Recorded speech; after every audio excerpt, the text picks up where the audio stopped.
Cécilia. À 6h03 sur Europe 1, direction Nîmes, pas pour parler des risques de départ de feu, mais bien du climat de violence qui règne en ce moment dans plusieurs secteurs de la ville. Des violences en lien direct avec le narcotrafic. Il y a d'abord eu cette exécution d'un jeune homme de 19 ans diffusée sur les réseaux sociaux en début de semaine.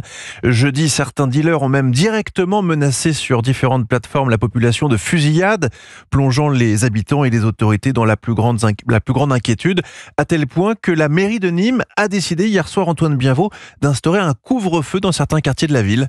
Oui, ce couvre-feu entrera en vigueur dès lundi, entre 21h et 6h du matin, pour une période d'au moins 15 jours selon la mairie.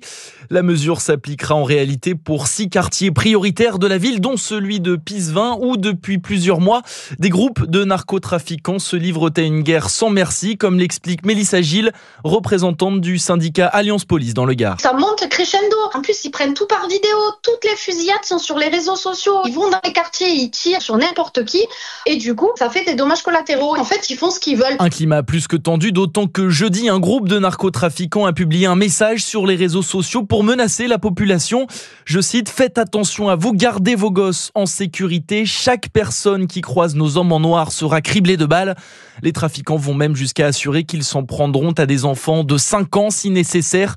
La situation semble donc urgente, et ce, bien au-delà de Pisevin. Dans le quartier de Mas-de-Mingue, des agents municipaux venus vider les ordures se sont vus refuser l'entrée de la zone jeudi par 2 hommes cagoulés et armés de Kalachnikov. Antoine Bienvaux.